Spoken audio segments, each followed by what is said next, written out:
ഇന്ന് നമുക്ക് നവോത്ഥാന നായകനായ വൈകുണ്ഠസ്വാമികളെക്കുറിച്ച് പഠിക്കാം കേട്ടോ.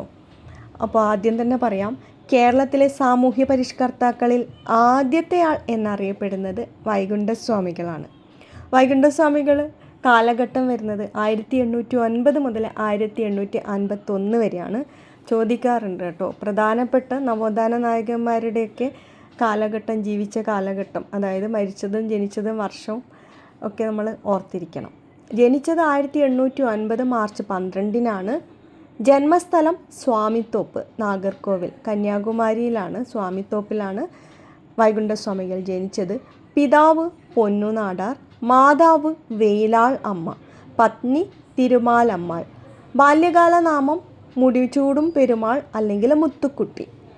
രണ്ടുപേരും ബാല്യകാല നാമം ചോദിക്കുകയാണെങ്കിൽ ഒരു പക്ഷേ ഓപ്ഷനിൽ ഇതിൽ രണ്ടിലേതെങ്കിലും ഒന്നായിരിക്കും ഉണ്ടാകുക. ഒന്നുകിലും മുടിചൂടും പെരുമാൾ എന്നായിരിക്കും, അല്ലെങ്കിൽ മുത്തുക്കുട്ടി എന്നായിരിക്കും. ഇമ്പോർട്ടൻ്റ് ആണ്, ഓർത്തിരിക്കുക. ബാല്യകാല നാമം മുത്തുക്കുട്ടി അല്ലെങ്കിൽ മുടിചൂടും പെരുമാൾ. മരണം 1851 ജൂൺ 3-നാണ്. ജനിച്ചത് 1809 മാർച്ച് 12-നും മരിച്ചത് 1851 ജൂൺ 3-ന്. കേരളത്തിലെ സാമൂഹ്യ പരിഷ്കർത്താക്കളിൽ ആദ്യത്തെയാൾ എന്നറിയപ്പെടുന്നത് വൈകുണ്ഠസ്വാമികളാണ്. അതുപോലെ തന്നെ തൂവേൽപന്തി കൂട്ടായ്മ സ്ഥാപിച്ചത് ആരാണെന്ന് മിക്ക PSC എക്സാമിനും ചോദിക്കാറുണ്ട് കേട്ടോ. വൈകുണ്ഠസ്വാമികളാണ്, മറക്കരുത്. തൂവേൽപന്തി കൂട്ടായ്മ. സമപന്തി ഭോജനം നടത്തി അയിത്ത വ്യവസ്ഥയെ വെല്ലുവിളിച്ച നവോത്ഥാന നായകനാണ് വൈകുണ്ഠസ്വാമികൾ. ഇതും PYQ ആണ്. സമപന്തി ഭോജനം നടത്തിയ നവോത്ഥാന നായകൻ ആരാണെന്ന് ചോദിക്കാറുണ്ട്, ഒരുപാട് തവണ ചോദിച്ചിട്ടുണ്ട്. ആരാണ്? വൈകുണ്ഠസ്വാമികളാണ്. സമപന്തി ഭോജനം വൈകുണ്ഠസ്വാമികൾ. പിന്നെ വൈകുണ്ഠസ്വാമിയെ സ്വാധീനിച്ച പ്രശസ്തമായ ഒരു കൃതിയുണ്ട്. ഏതാണ് അത്? തിരുക്കുറലാണ്. തിരുക്കുറൽ എന്താണ്? വൈകുണ്ഠസ്വാമിയെ സ്വാധീനിച്ച പ്രശസ്തമായ കൃതിയാണ് തിരുക്കുറൽ. പിന്നെ വിഷ്ണുവിൻ്റെ അവതാരമാണ് താനെന്ന് സ്വയം പ്രഖ്യാപിച്ച നവോത്ഥാന നായകനാണ് വൈകുണ്ഠസ്വാമികൾ.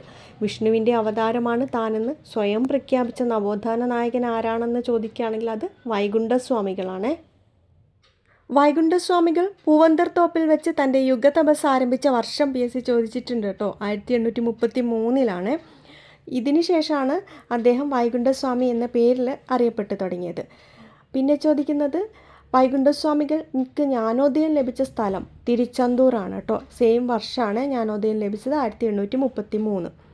നിശാപാഠശാലകൾ സ്ഥാപിച്ച് വയോജന വിദ്യാഭ്യാസം എന്ന ആശയം ആദ്യം നടപ്പിലാക്കിയത് അതും വൈകുണ്ഠസ്വാമികൾ തന്നെയാണ്. നിശാപാഠശാലകൾ സ്ഥാപിച്ച് വയോജന വിദ്യാഭ്യാസം എന്ന ആശയം നടപ്പിലാക്കിയത് ഏത് നവോത്ഥാന നായകനാണെന്ന് ചോദിച്ചിട്ടുണ്ടെങ്കിൽ വൈകുണ്ഠസ്വാമികളാണ്. പിന്നെ ഇമ്പോർട്ടൻ്റ് ക്വസ്റ്റ്യനാണ്, ഒരുപാട് എക്സാമിന് PSC ചോദിച്ചിട്ടുണ്ട് കേട്ടോ. അടുത്തത് വായിക്കാൻ പോകുന്നത്, സ്വാമിത്തോപ്പിലെ വൈകുണ്ഠ ക്ഷേത്രത്തിന് സമീപമുള്ള മുന്തിരിക്കിണർ നിർമ്മിച്ചത് ആരാണ്? വൈകുണ്ഠസ്വാമികളാണ് കേട്ടോ. അപ്പോൾ മുന്തിരിക്കിണർ എവിടെയാണ് വൈകുണ്ഠസ്വാമികൾ നിർമ്മിച്ചത് എന്ന് ചോദിക്കാം. സ്വാമിത്തോപ്പിലെ വൈകുണ്ഠ ക്ഷേത്രത്തിന് സമീപത്താണെന്ന് ഓർമ്മിക്കുക കേട്ടോ. ഈ മുന്തിരിക്കിണർ സ്വാമിക്കിണർ എന്നും കൂടെ അറിയപ്പെടുന്നുണ്ട്. ഇനി അടുത്ത ഒരു ക്വസ്റ്റ്യനാണ്, ഇതും ഒരുപാട് എക്സാമിന് ചോദിച്ചിട്ടുണ്ട്. വെരി വെരി ഇമ്പോർട്ടൻ്റ് ആണ് കേട്ടോ. ശുചീന്ദ്രം ക്ഷേത്രത്തിലെ രഥത്തിൻ്റെ കയർ പരസ്യമായി വലിച്ച് ആചാരം ലംഘിച്ച നേതാവ് ആരാണ്? വൈകുണ്ഠസ്വാമികൾ തന്നെയാണ്. PSCക്ക് ഇഷ്ടപ്പെട്ട മറ്റൊരു ക്വസ്റ്റ്യനാണ്, വേല ചെയ്താൽ കൂലി കിട്ടണം എന്ന മുദ്രാവാക്യം മുഴക്കിയത്. മിക്ക എക്സാമിനും ചോദിച്ചിട്ടുണ്ട് കേട്ടോ. ആരാണ്? വൈകുണ്ഠസ്വാമികളാണ്. വേല ചെയ്താൽ കൂലി കിട്ടണം എന്ന മുദ്രാവാക്യം ആരുടേതാണ്? വൈകുണ്ഠസ്വാമികളുടേത്. വൈകുണ്ഠമല സ്ഥിതി ചെയ്യുന്നത് എവിടെയാണ്? അത്തളവിളയാണ്.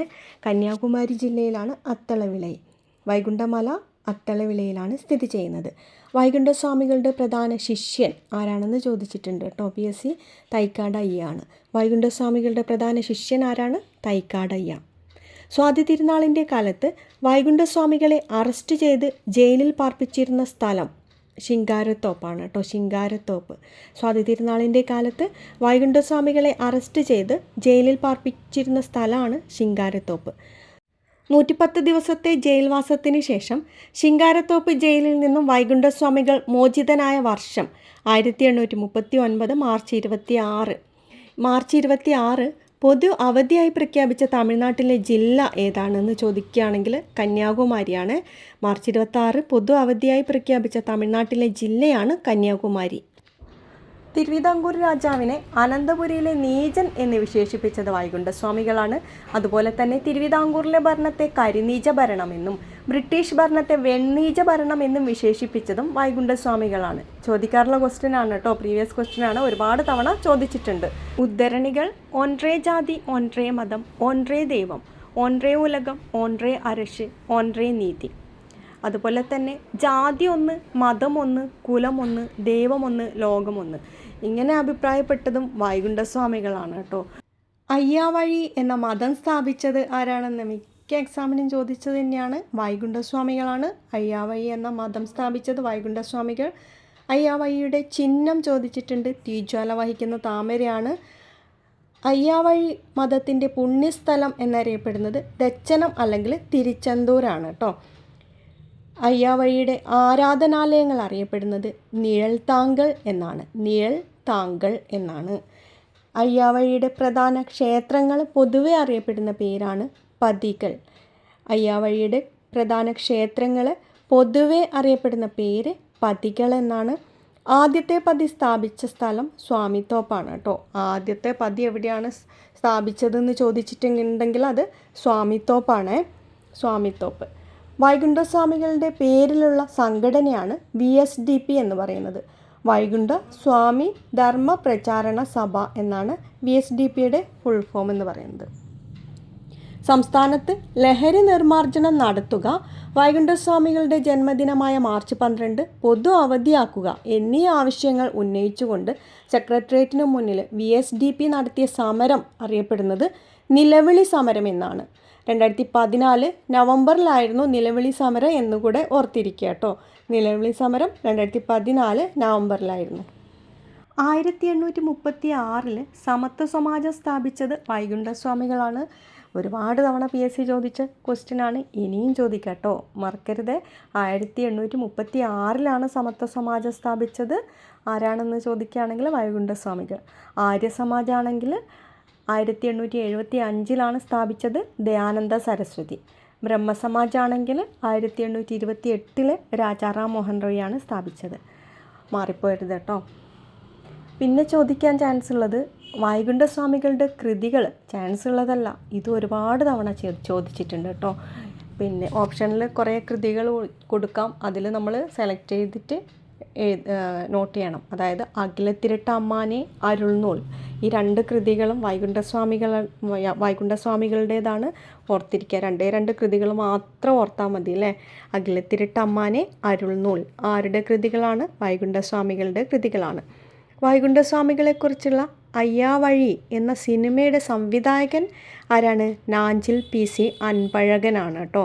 നാഞ്ചിൽ PC അൻപഴകനാണ് അയ്യാവഴി എന്ന സിനിമ സംവിധാനം ചെയ്തത്. പിന്നെ PSC ചോദിച്ചിട്ടുള്ള ക്വസ്റ്റ്യനാണ്, അയ്യാവഴിയുടെ ബൈബിൾ എന്നറിയപ്പെടുന്നത്, വെരി വെരി ഇമ്പോർട്ടൻ്റ് ആണ്, അഖിലത്തിരട്ട് അമ്മാനെ. അയ്യാവഴിയുടെ ബൈബിൾ എന്നറിയപ്പെടുന്നത് ഏതാണ്? അഖിലത്തിരട്ട് അമ്മാനെ എന്നുള്ള വൈകുണ്ഠസ്വാമികളുടെ കൃതിയാണ് കേട്ടോ. അപ്പോൾ ഇന്നത്തെ ക്ലാസ് ഇത്രയേ ഉള്ളൂ. നിങ്ങൾക്ക് യൂസ്ഫുള്ളായിട്ടുണ്ടെങ്കിൽ നിങ്ങളുടെ ഫ്രണ്ട്സിൻ്റെയും കൂടെ ഷെയർ ചെയ്ത് കൊടുക്കുക കേട്ടോ. ഒരുപാട് എക്സാം വരുന്നുണ്ട്, നവോത്ഥാന നായകന്മാർ അത്രയ്ക്ക് ഇമ്പോർട്ടൻ്റ് അല്ലേ.